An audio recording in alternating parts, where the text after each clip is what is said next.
दास तुम्हारा।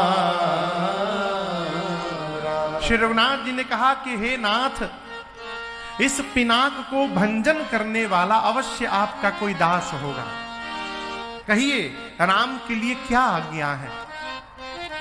यहां ये इतना अद्भुत प्रसंग है। देखिए, जीवन में जब ये लगने लगता है कि हम कर रहे हैं, यही अभिमान को जन्म देता है। हमने अच्छे अच्छे लोगों को देखा है, अपने बारे में केवल बताते हैं।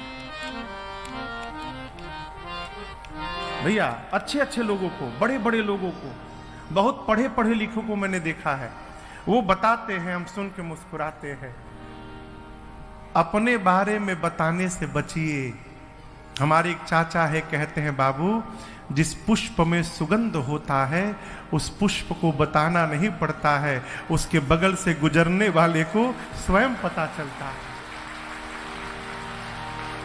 अजय में नकली सुगंध होता है, सेंट मारकर जिसको महकाया जाता है, उसको लोग ले लेके सुंघाते हैं। देखिए तो कैसा स्मेल आ रहा है, बहुत सरल बात।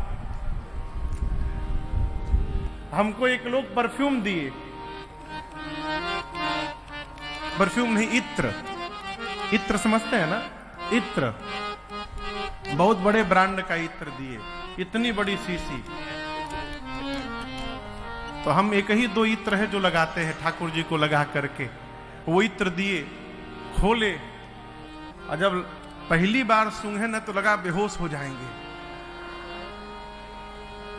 एक एक बार हम सब लोग सूंघे हैं, दूसरी बार किसी ने हिम्मत नहीं किया कि हम सूंघेंगे। वो इत्र जो घरवा रखल बड्डी बुआ में है। हमारे महाराज श्री कहते हैं, राजन जीवन में कभी शोर मत करना। ये महाराज श्री के वाक्य हैं। बहुत पहले हमसे कहते, बेटा जीवन में कभी शोर मत करना, काम ऐसा करना बेटा कि संसार में शोर होने लगे, तुम शोर मत करना। अपने बारे में बताने से बचा जाए। हम ये हैं, हम वो हैं, हमने ये किया, हमने वो किया। दूसरा कोई कहे तो अच्छी बात है, अपने मुख से अपनी प्रशंसा करने से अपना पुण्य क्षीण होता है। दूसरी बात, दूसरे की निंदा करने से, शंभू बाबू, दूसरे की निंदा करने से उसका पाप कटता है और अपना बढ़ता है। इसको भी ठीक से समझिएगा। करना है तो किसी की प्रशंसा करिए। आप जिसकी भी प्रशंसा करेंगे, प्रशंसा करने से आपका पुण्य वर्धन होगा। निंदा करिएगा तो उसका पाप तो घटेगा और आपके ऊपर चढ़ता जाएगा। इसलिए इससे बचा जाए। राम जी ये नहीं बोले कि इस धनुष को मैंने तोड़ा है। राम जी कहते, प्रभु इस धनुष को भंजन करने वाला अवश्य आपका कोई दास होगा। इस वाक्य का क्या अर्थ है? इसका अर्थ है, राम जी कहना चाहते हैं, इतना बड़ा कार्य तभी संभव है जब आपका आशीर्वाद मिलेगा। और आपका आशीर्वाद किसको मिलेगा? तो आपके दास को मिलेगा। ये आपकी कृपा से संभव हुआ है। और ये राम जी ने कहा कि कहिए क्या आज्ञा है मेरे लिए। इस वाक्य से राम जी ये बता रहे हैं कि वो दास आपके सामने खड़ा है, आज्ञा करिए मुझे।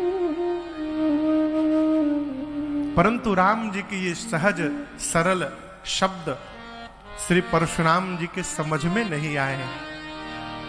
बोले, राम, सेवक उसे कहते हैं जो सेवा का कार्य करता है। तुम कहते हो कि धनुष को कि मेरे किसी दास ने तोड़ा है। दास नहीं हो सकता। जिसने भी शिव के पिनाक को तोड़ा है वो सहस्त्र बाहु के समान मेरा शत्रु है। ये जितने राजा हैं इन्हीं में से किसी ने तोड़ा होगा। मैं कहता हूं, बेगी शीघ्र इनमें से उस राजा को निकाल करके बाहर करो। यदि जिसने तोड़ा है वो अपने आप बाहर नहीं निकल रहा है तो मैं कहता हूं जितने राजा आए हैं सबको मार दूंगा।